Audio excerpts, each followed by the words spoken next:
먼저 안녕하십니까. 경북대학교 해양학과 이모 교수입니다.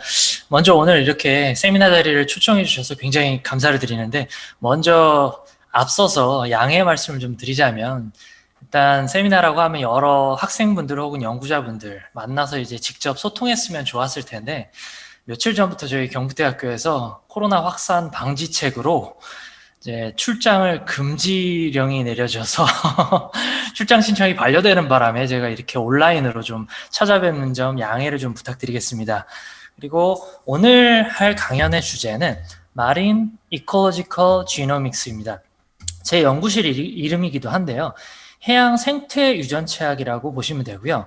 간략히 말씀드리면 굉장히 다양한 해양 생물들이 해양 환경 그리고 해양 생태계에 어떻게 적응하고 있고 또 어떻게 살아남을 수 있었는지 연구하는 학문입니다. 그래서 앞에서 이제 김홍 교수님께서 굉장히 거시적인 세계, 해양의 관측과 어떤 동향 이런 것들을 보셨다고 하면 저는 굉장히 미시적인 세계들, 이제 그런 생물들이 어떻게 반응하는지 또 어떤 메커니즘으로 이런 환경들에 적응할 수 있었는지 이런 것들을 볼 수 있는 학문입니다. 그래서 오늘 세미나를 진행하는 동안 해양 생태 유전체학이 좀 무엇인지 그리고 어떤 유전체 진화 혹은 환경 적응과 어떤 관계를 가지고 있는지 이런 것들을 관련된 이론적인 배경이나 아니면 연구 사례를 예시로 들어 좀 설명을 드리겠습니다.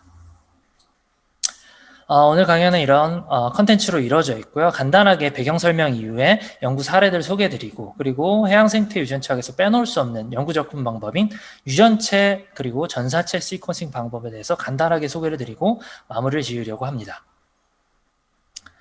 자, 그림처럼 보시는 것처럼 해양 환경은 굉장히 다양한 생태학적 요소들, 물리이화학적인 요소들이 공존하고 있는 그리고 또 상호작용하는 생태계입니다. 가장 대표적인 환경 요인은 대기와의 분압 차이에서 형성된 이런 water dissolved CO2가 될 수 있고요.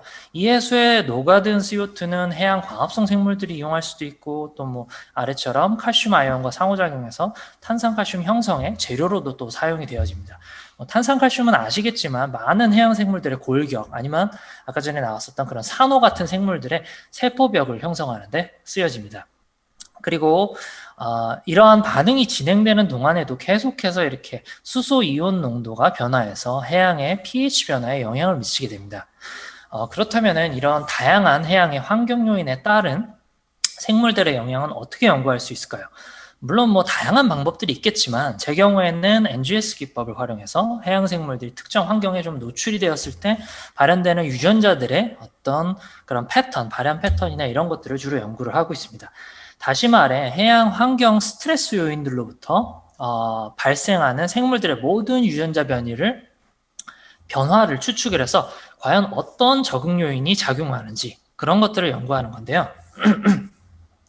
이런 유전체 연구는 2000년대 초반에 뭐 게놈 프로젝트 이런 걸로도 많이 연구가 됐었는데 그 이후에 해양까지 이런 분야의 확장이 넘어오는 데까지 좀 많이 오래 걸렸습니다. 그래서 지금 휴먼 쪽이나 이런 쪽에 적용된 지 한 20년 정도가 지났는데 이제서야 해양에서는 굉장히 활발하게 연구가 진행되고 있는 상황입니다. 그러면은 해양 생태계를 이렇게 구성하는 이런 핵심 메커니즘들은 과연 어떻게 연구할 수 있을지 보면은 이런 해양 생태 유전체학적인 접근 방법을 통해서 연구가 가능하다는 말입니다.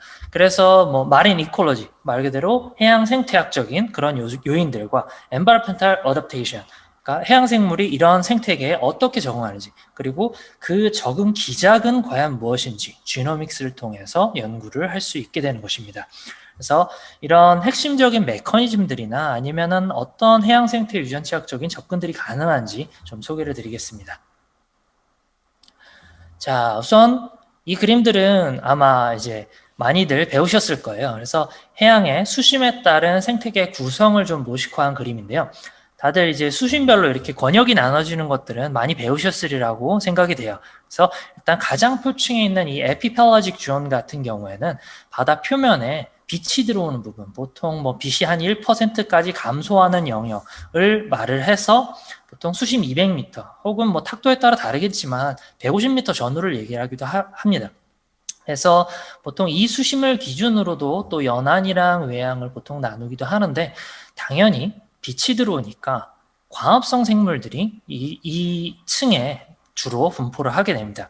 그래서 뭐 그 바로 아래쪽에서는 메소펠라직 존이라고 해서 중충대, 그래서 광합성 생물들을 섭식하는 생물들이 이제 에피펠라직 존이나 메소펠라직 존 오고 가면서 이렇게 섭식 활동을 하게 되기도 하고, 또 다양한 수층에서 굉장히 다양한 생물들이 많이 분포하죠. 그래서 특히나 해양의 이런 표층부에서는 그 광합성 생물들, 뭐 식물 플랑톤, 뭐 해조류, 그리고 심지어 광합성 박테리아, 사이노박테리아 등이 이렇게 존재하는데, 아시다시피 이렇게 1차 생산자로서 마치 육상에서 식물이 하는 역할처럼 먹이사슬의 기반을 담당하고 있는 중요한 그룹들이 이렇게 표층부에 많이 분포를 하고 있습니다. 이런 광합성 같은 경우에는 해양이나 육상에서 굉장히 빼놓을 수 없는 중요한 생태학적 요소인데요. 간략히 설명드리면 여기 그림에 나온 것처럼 광합성은 빛과 물 그리고 CO2를 사용해서 산소와 에너지를 생산하는 대사과정인데요.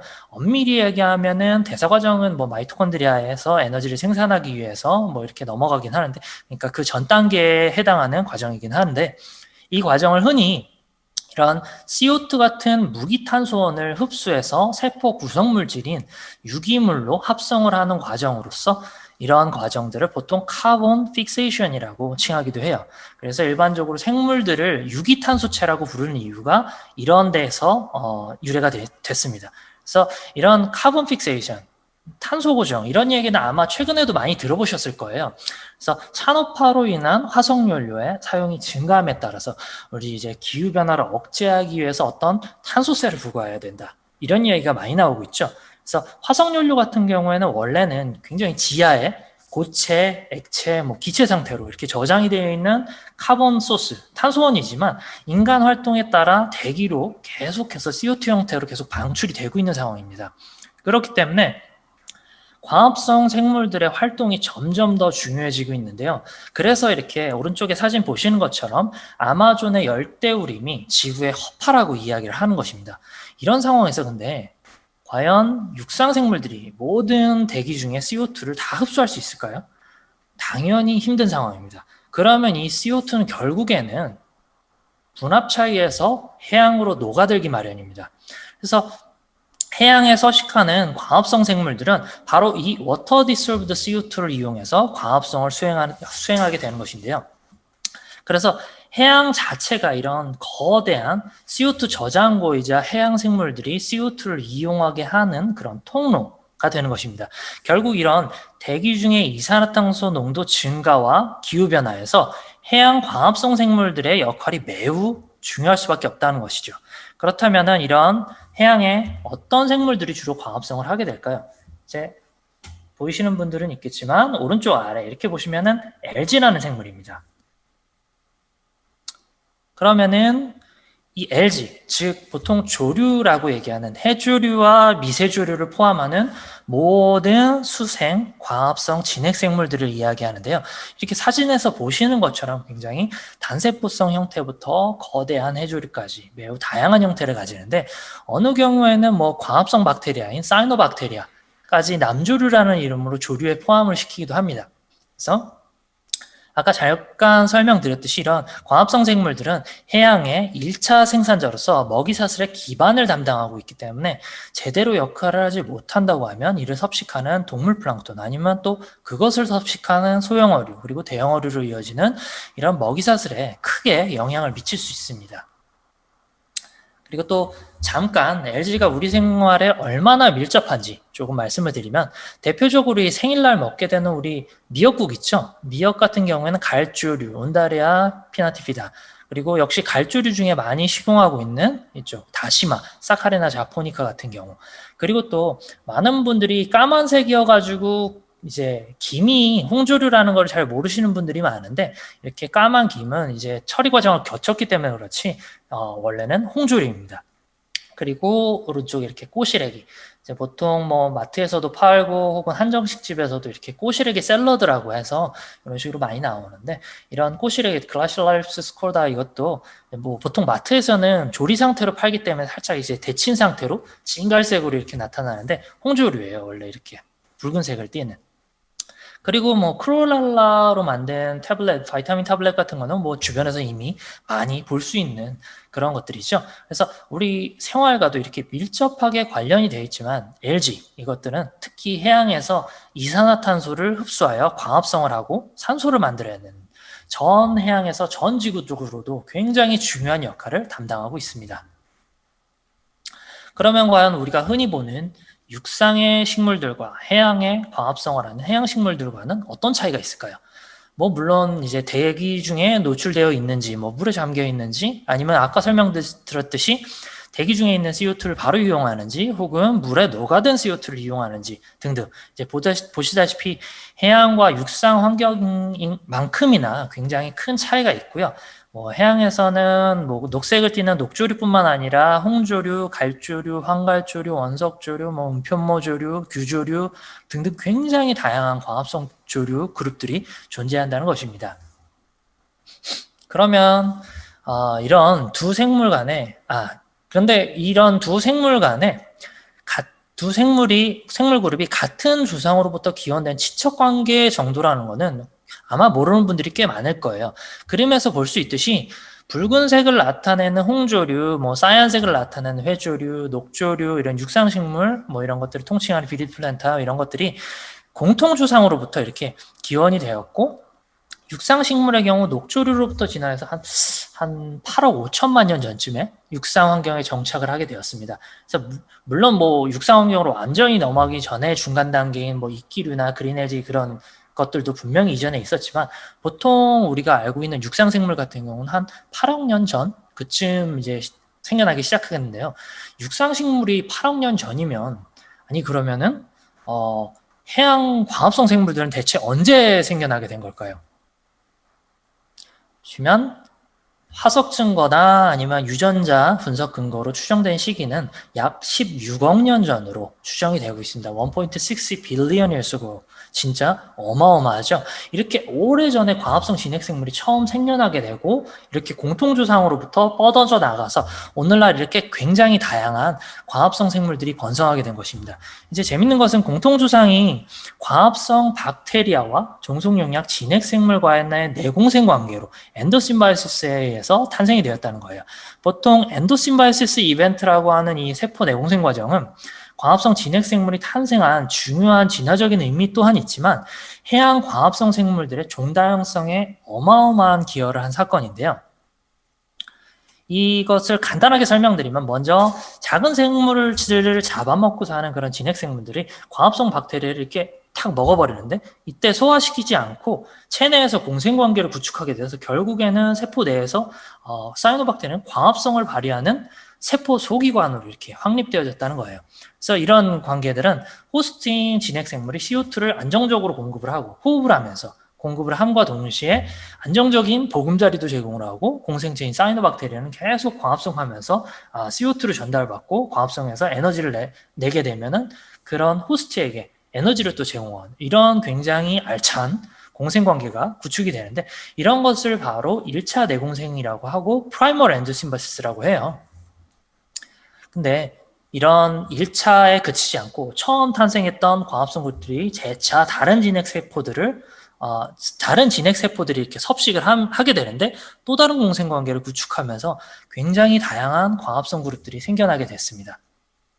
그래서 그림에서 볼 수 있듯이 다양한 진핵생물에서 굉장히 많은 광합성 그룹들이 탄생이 됐는데, 보시는 것처럼 1차 내공생으로 홍조류, 회조류, 녹조류, 육상식물 탄생했고, 그 이후에 또 홍조류의 2차, 3차 내공생을 통해서 우리가 흔히 알고 있는 거대한 갈조류, 아까 전에 미역이나 다시마 우리 보셨었죠. 그래서 뭐 켈프 등 굉장히 수미터에 달하는 이런 갈조류들이 홍조류의 내공생으로 탄생이 됐고요.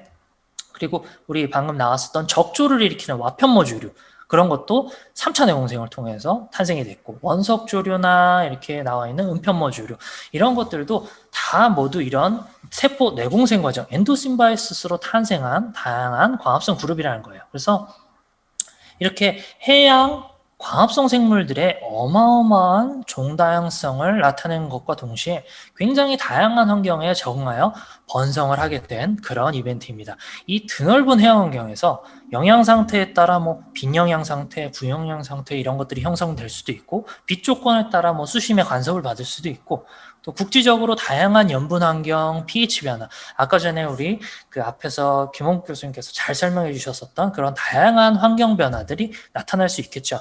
그리고 현재 또 기후 변화가 급격히 진행되면서 해양 표층인 에피펠라직 존의 수온도 굉장히 급격하게 변하고 있죠.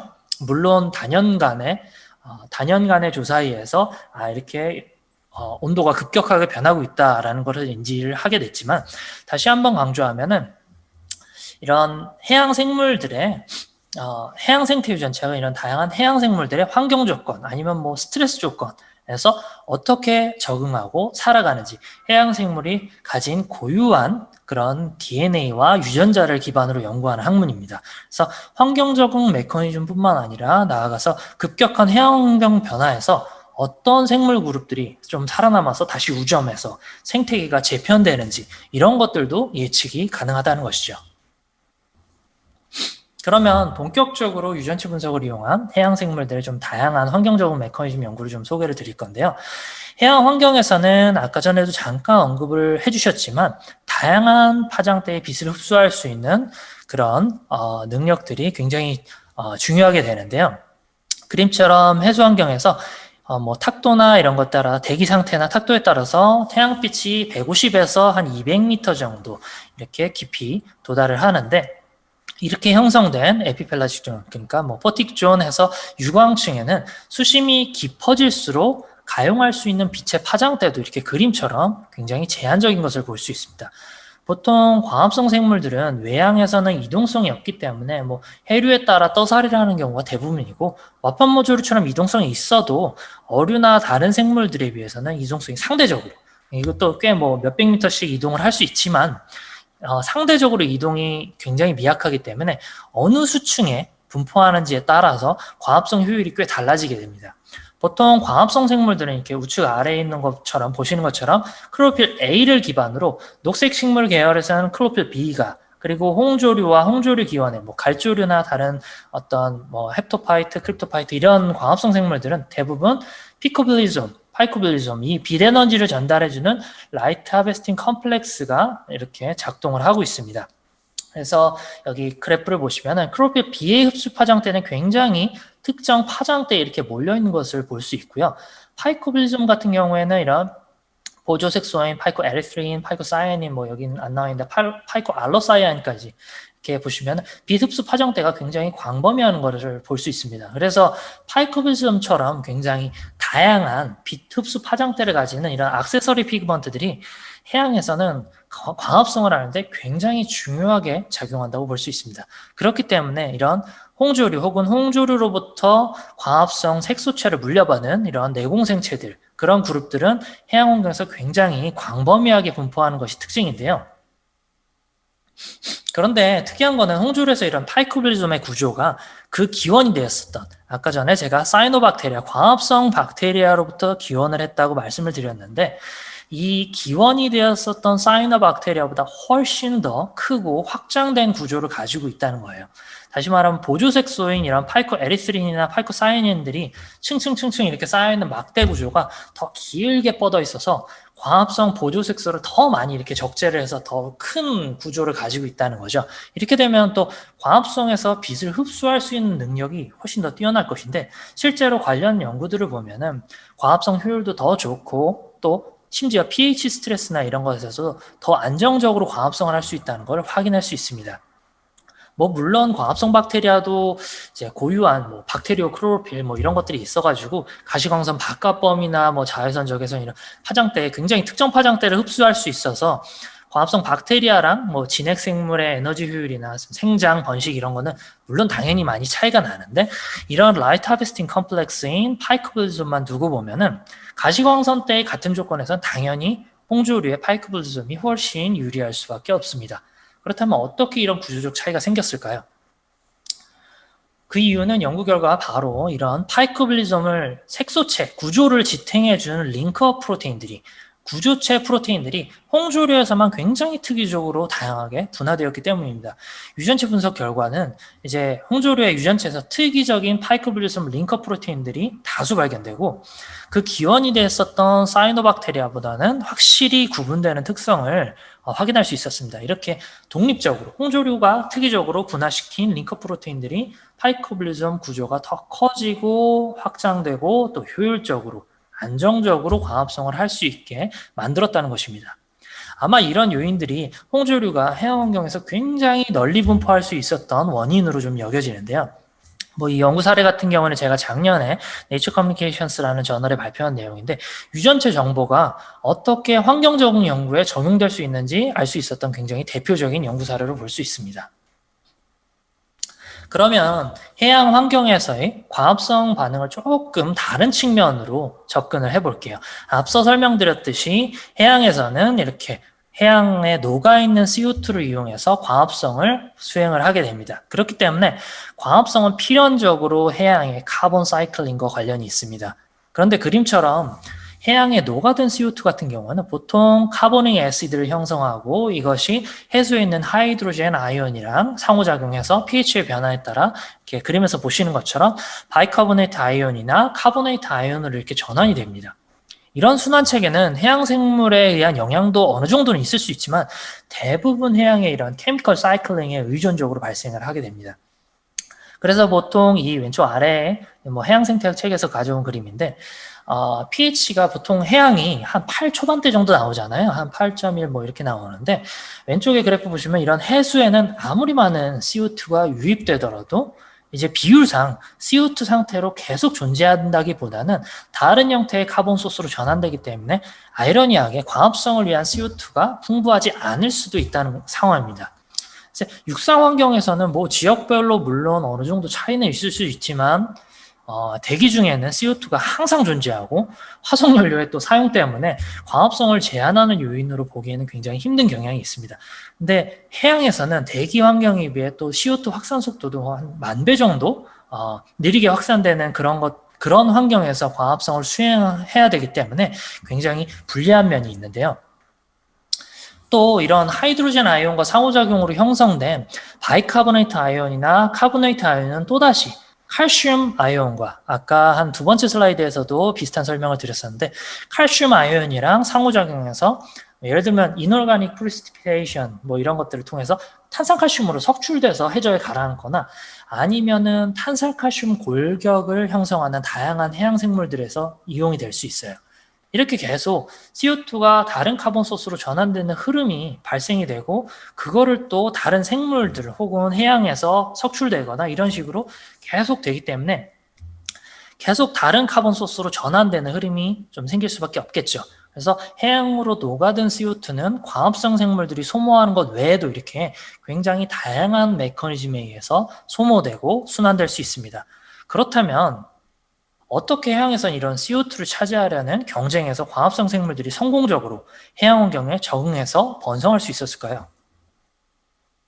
바로 그림에서 볼 수 있는 카본 컨센트레이팅 메커니즘이라고 보통 CCM이라고 부르는데 이 메커니즘을 굉장히 적극적으로 활용하기 때문입니다. 이 CCM을 쉽게 설명하면 이 메커니즘의 핵심적인 요소인 이런 카보닉 언하이드레이즈라는 탄산 무수화 효소라고 해요. 그래서 이거를 세포 외부에 있는 뭐 바이카보네이트 아이온을 캡처해서 세포 내로 축적을 하기도 하고 이것을 다시 CO2로 전환해서 광합성으로 이용할 수 있게 하는 메커니즘이에요. 그래서 상대적으로 CO2의 농도와 확산이 낮은 이런 수환경, 특히 해양 환경에서 해조류와 미세조류들이 굉장히 무리 없이 광합성을 수행할 수 있게 합니다. 그래서 실제로 해양 홍조류를 이용한 실험에서 바이카보네이트 소스를 넣어서 배양했을 경우에는 그 성장이나 광합성 효율이 증가하는 것을 볼 수 있습니다. 하지만 이 CCM 메커니즘의 핵심 요소인 카보닉 언하이드레이즈는 뭐 해조류랑 미세조류에도 존재하지만 육상식물에도 있고 박테리아에도 있고 심지어 인간의 폐호흡에도 사용되는 효소예요. 그래서 유전자 분포로만 보면 거의 모든 생물들이 가지고 있다는 거예요. 그렇지만 일부 해조류에서 육상식물이나 혹은 현재 산업적으로 이용되는 탄산무수화 효소보다 몇 배 높은 효율을 가진 효소를 생산하는 유전자가 발견되기도 했기 때문에 뭐 이런 것 같은 경우는 산업화로도 많이 가능성이 높은 유전자인데요.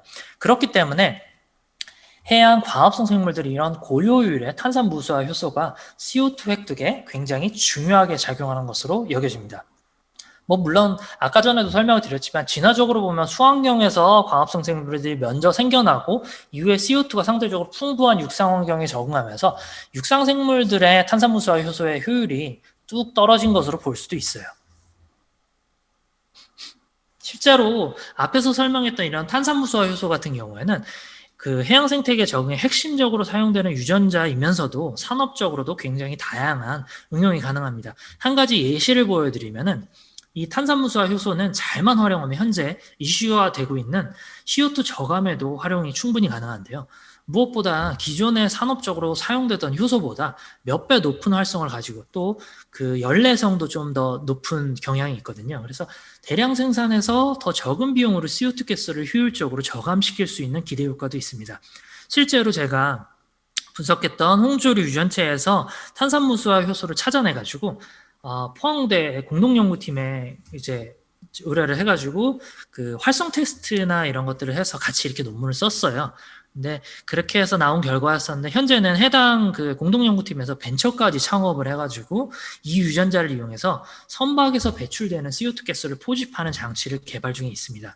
그림처럼 이 유전자를 뭐 식물에 도입한다거나 이렇게 대량 생산할 수 있는 시스템에 도입을 해서 특정 멤브레인에 이 효소들만 추출을 해서 특정 멤브레인에 처리를 해서 선박에서 배출되는 CO2 가스를 탄산칼슘 파우더 형태로 전환시키는 리액터를 시험을 하고 있는데요. 이렇게 카본 텍스랑 관련돼서 굉장히 전 세계적으로도 CO2 감축에 나서고 있는 현재 상황에서 굉장히 꼭 필요한 기술이 아닐까 합니다. 이렇게 뭐 해양 환경을 이해하고 그리고 환경 적응에 관여하는 유전자, 중요한 유전자를 찾아내서 그 유전자가 가지는 진화적인 과정을 이해를 할 수 없다면 이런 산업적인 응용도 불가능할 수 있었다고 생각합니다. 뭐 물론 아직 많은 지금 파일럿 스터디, 파일럿 리액터를 만드는 수준에 그치고 있지만 앞으로 굉장히 기대가 되는 연구 결과고요. 그리고 해양 생물들이 이뿐만 아니라 다양한 환경 적응 메커니즘 연구들을 기반으로 아마 충분히 산업적인 활용들이 가능한 연구 예시들이 많이 있을 것으로 생각이 됩니다. 다음 주제는 바이오 미네랄라이제이션인데요. 대표적으로 생물들이 탄산칼슘 골격을 만드는 이런 칼시피케이션 메커니즘들이 있는데 이전까지 계속 설명을 드렸었던 그런 해양의 CO2 순환에서 형성된 이런 카보네이트 아이온들이 칼슘 아이온과 상호작용해서 해양 생물들 탄산칼슘 골격을 형성하게 하는 메커니즘이에요. 그래서 이전 슬라이드 계속 뭐 언급이 되지만 이런 CO2는 굉장히 해양에서 다양한 생물들의 다양한 메커니즘에 의해서 소모가 될 수 있는데 특히 뭐 해양 산호, 코럴들이나 에밀리아니아 헉슬리 같은 이런 석회조류, 인편모조류라고도 불리죠. 그래서 미세조류에서도 굉장히 많이 발생되는 메커니즘입니다. 특히 이런 칼시피케이션 메커니즘을 가지는 해양 생물들은 대표적으로 이렇게 산호조류랑 산호가 있는데요. 여기서 산호조류는 왼쪽에 보시는 것처럼 홍조류, 앞에서 설명을 드렸었던 홍조류에 속하는 과합성 해양 식물이고요. 그리고 우리가 흔히 산호초, 뭐 이렇게 산호초라고 부르는 것들은 오른쪽에 있는 나이다리안 그룹에 속하는 동물 산호를 이야기합니다. 그래서 두 그룹 모두 해양 저서 생태계에서 널리 분포하면서 많은 생물들의 뭐 산란장으로 이용이 된다거나 아니면 뭐 탄산칼슘 세포벽을 만들면서 해양의 탄소와 칼슘 수단에 굉장히 지대한 공헌을 하고 있는데요. 생태학적으로 굉장히 중요한 그룹들이에요. 저는 보통 이 두 그룹들을 분리를 할 때 이쪽은 식물산호, 저쪽은 동물산호 이렇게 부르는데 식물산호 같은 경우에는 뭐 당연히 광합성하면서 CO2를 고정하고 또 탄산칼슘 세포벽을 동시에 형성을 하기 때문에 해양 탄소 순환에 기여하는 바가 굉장히 큽니다. 그리고 물론 동물산호도 상대적으로 식물산호보다 더 널리 분포하는 경향이 있는데 뭐 물론 우리나라 같은 경우에는 더 식물산호 아까 전에 그 뭐 갯녹음 관련해서 말씀을 해주셨는데 갯녹음도 대부분 이런 식물산호 뭐 피복돼서 자라는 넌제니클라이트 코랄라인이나 아니면은 뭐 브랜치를 형성하는 그런 것들에 의해서 발생이 되는데 해외에서는 이런 동물 산호들이 훨씬 더 널리 분포하는 경향이 있습니다. 그래서 이 동물 산호도 또 재밌는 게 동물이면 미소생물들을 섭식하면서 이렇게 사는데 어떤 그룹에서는 또 세포 내에 와편모조류, 아까 우리 적조생물을 공부를 했었었죠. 그런 와편모조류들이 세포 내에 이렇게 공생을 하면서 탄소순환이랑 광합성에도 굉장히 관련이 깊은 그런 그룹입니다. 그래서 특히 이 동물산으로 좀 더 설명을 드리면은 이런 공생관계 같은 경우는 환경 변화에 따라 산호초 군락이 사멸되고 유지되고 이런 것들과도 굉장히 관련이 깊기 때문에 좀 더 설명을 드리면은 슬라이드에 나온 것처럼 동물산호 같은 경우는 생활사 초기에 이렇게 광합성 와편모조류를 세포 내에 이렇게 쭉 점점점점점점 많이 보이시죠? 세포 내에 공생을 시켜서 상리공생 관계를 이렇게 구축을 하게 됩니다. 이 관계에서 와편모조류는 아까 전에 설명했었던 것처럼 광합성 산물을 이용해서 에너지 대사를 이렇게 전해주고 에너지 물질을 전해주고 이런 그 산호 같은 경우는 종속 영양 라이프 스타일 필요 없이 이런 영양 물질들을 공급받을 수 있는 굉장히 이상적인 공생 관계가 구축이 되어지는데요. 이 관계는 어디서 많이 본 적 있죠? 제가 앞에서 설명드렸었던 앞쪽 슬라이드에서 설명드렸었던 사이노박테리아의 내공생 과정 아니면 뭐 2차, 3차 내공생 과정 이런 진핵생물 간의 세포 내공생 과정이랑 굉장히 흡사합니다. 이렇게 약 한 16억 년 전에 일어났었던 공생 과정과 흡사한 유사한 관계가 이렇게 현재에도 존재한다는 것은 굉장히 흥미로운 사실인데요. 하지만 해수온 상승 등의 영향으로 이런 열에 민감한 이런 광합성 와편모듈, 공생 와편모듈과 산호세포 바깥으로 이렇게 막 도망을 가게 돼요. 열이 이렇게 올라가게 되면은. 그래서 동물산호군락이 그렇게 와편모듈가 딱 도망가게 되면 물론 섭식 과정을 어느 정도 수행을 하겠지만 에너지 수급에 문제가 생겨서 결국 이렇게 하얗게 블리칭돼서 사멸을 하게 돼요. 아시다시피 이렇게 급격한 기후변화로 인해 전 세계적인 해양 산호초군락의 대량 폐사는 굉장히 전 세계적으로 주목받는 이슈 중에 하나입니다. 이런 해양 환경 문제를 좀 해결하기 위해서 혹은 접근하기 위해서 굉장히 다양한 연구들이 이루어지고 있는데 물론 제가 시도하고 있는 해양 생태 유전체학적인 접근들을 좀 소개를 드릴까 합니다. 보통 섬 지역 같은 경우에는 연안 환경 이렇게 좀 다른 대륙과 떨어져서 고립되어 있는 경우가 좀 많기 때문에 해양 환경 변화에 따른 어떤 산호초 군락의 변화를 관찰하기 용이한 그런 특징들을 가지고 있습니다. 예를 들면 하와이 같은 여러 개의 크고 작은 섬들로 구성이 되어 있는데 이런 하와이에서는 연안의 산호초 군락들이 굉장히 많이 발달되어 있는데 거의 이제 태평양 한가운데 이렇게 고립이 되어 있죠.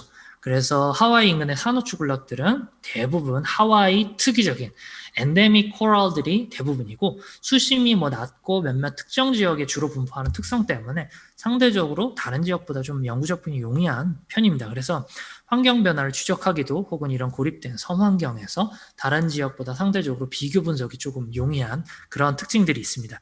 그래서 저도 실제로 이 지역을 대상으로 공동 연구를 진행을 하고 있는데 특히 주목하고 있는 산호 종류는 여기 왼쪽 사진에 있는 몬티포라 캐피타타라는 동물 산호인데요. 이 종은 다른 산호들에 비해 서머 스트레스, 그러니까 열 스트레스나 pH 스트레스에 어느 정도 내성이 있어요. 그래서 환경적인 요인을 연구하기엔 굉장히 좋은 타겟 생물이에요. 그래서 어떤 환경에 노출되었을 경우에 해당 종의 유전자를 한 번에 분석할 수 있는 유전체 분석을 통해서 과연 어떤 유전적인 요인에 의해서 환경 적응이 가능하게 되었는지 추측할 수 있게 되는 것입니다. 이런 산호초 군락의 환경 적응 연구는 보통 오믹스라고 하는 연구 기법들을 이용해서 다양한 접근이 가능한데요. 이 연구 접근은 물론 이런 지노믹스, 트랜스크립톰스, 에피제네틱스, 에피지노믹스 이런 것들, 메타볼로믹스 등등을 유전자 조절 기장, 단백질체 이런 것들을 기반으로 모든 연구를 통틀어서 이렇게 오믹스라고 해요. 뒤에 다 오믹스가 붙어 있죠.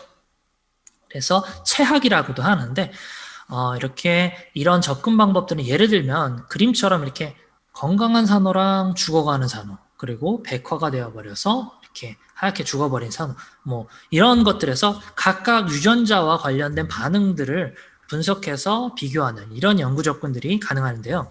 보통 유전자가 수천, 수만 개의 유전자가 굉장히 유기적으로 반응하기 때문에 이쪽 아래쪽에 있는 코익스프레션 네트워크 같은 그런 동시 발현 유전자들의 관계를 기반으로 어떤 유전자 혹은 어떤 유전자 그룹들이 환경 적응에 관여하는지 분석할 수 있습니다. 뭐 이런 접근법들을 이용해서 올해 초에 출판된 논문들인데 이제 제가 미국에 있을 때 공동 제일저자로 좀 참여했었던 논문이고요. 여전히 같이 연구를 하고 있는데 이 영상은 몇 달 전쯤에 만들어진 영상이에요. 그래서 그 산호 연구의 컨셉 동영상 같은 거예요. 그래서 잠시만요. 제가 그 사운드를 컴퓨터 소리 공유를 눌러서 해서 컨셉 동영상인데 이제 제 이전 보스이자 현재 공동 연구자이신 그 러커스 대학의 바타차리아 교수님 연구실에서 만든 동영상인데 그럼 잠깐 영상을 좀 시청을 할게요.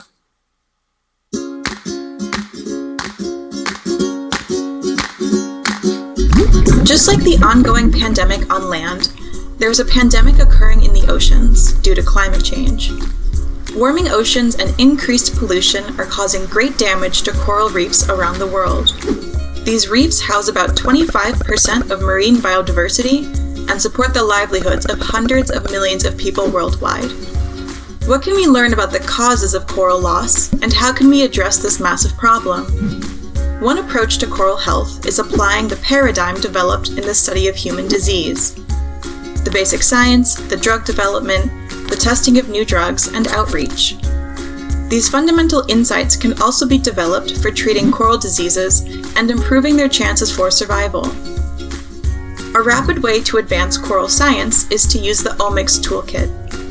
Omics refers to approaches like genomics, transcriptomics, metabolomics, and proteomics. A combination of these sophisticated methods can allow one to gain knowledge about the causes and outcomes of stress and disease in corals, and potential ways to forward their remediation. In the quest to build a coral hospital, that is, a database of omics knowledge and tools, we hope to rapidly assess coral health and identify potential therapies, including enhanced conservation. These tools need to be brought to corals. We can't deal with corals in hospitals. We need to have the caregivers, that is the reef managers, work on corals in nature. Therefore, another key goal of our coral hospital is to develop a portable tool that can be used in the field by non-experts to gain an understanding and a diagnosis of coral health and potential ways forward to remediate the problems that corals are facing.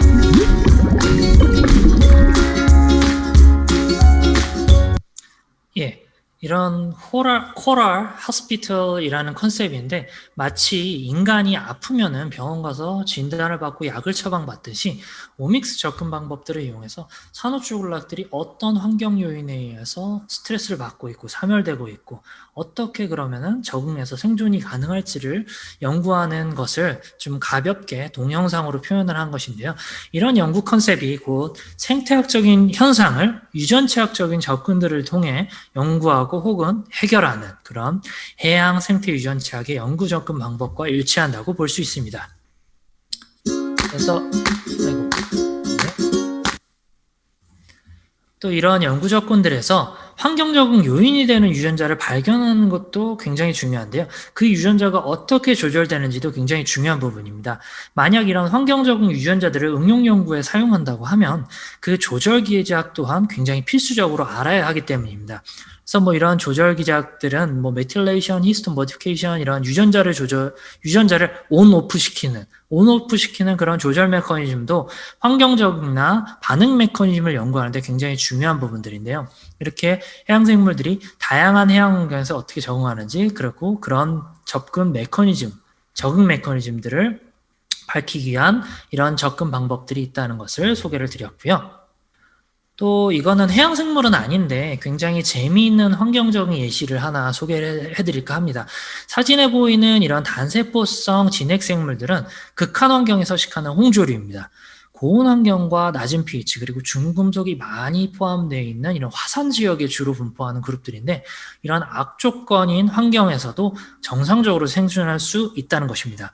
비록 뭐 홍조소인 파이코 에리스린 같은 것들이 좀 로스가 돼서 약간 녹색빛을 띠고 있는데 평소에는 이렇게 광합성을 하는 단세포성 홍조류입니다.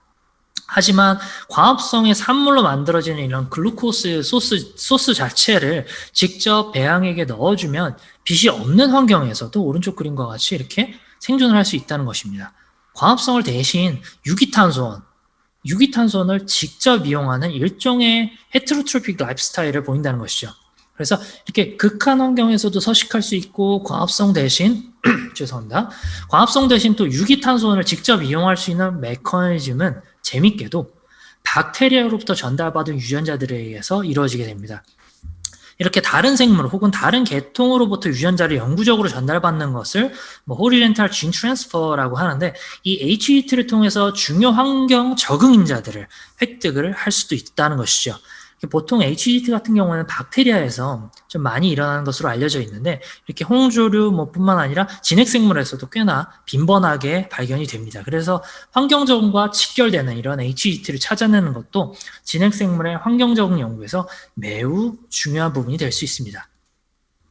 또 유전체를 이용해서 연구를 하다 보면 필수적으로 진화 유형 관계에 대한 분석을 좀 하게 되는데, 어떤 환경적인 요인이나 적응 유전자를 획득하게 된 그런 히스토리를 알기 위해서는 이런 복잡한 진화 유형 관계 그런 분석도 필수적입니다. 그렇기 때문에 해양 생태계 연구라 할지라도 타겟 생물의 유전체에 새겨져 있는 고유한 그런 진화 스토리나 유전체 메커니즘, 유전자 메커니즘들도 굉장히 다각적으로 접근을 해야 됩니다.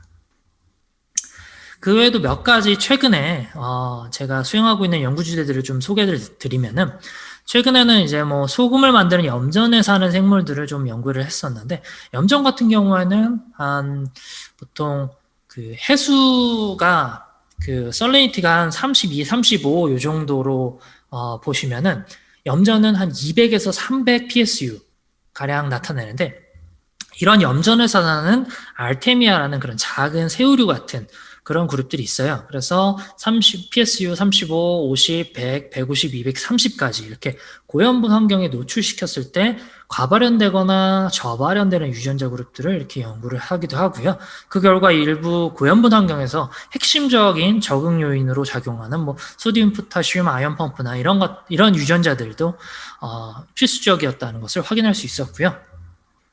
그리고 이 주제 같은 경우는 제가 좀 수의대 쪽이랑 같이 하고 있는 연구인데, 지금 전 세계적으로도 가장 많이 양식되고 있는 이런 흰다리 새우 같은 경우에 미세 플라스틱을 섭취했을 때 어떤 유전자 풀이 반응을 하는지 살펴본 연구인데요.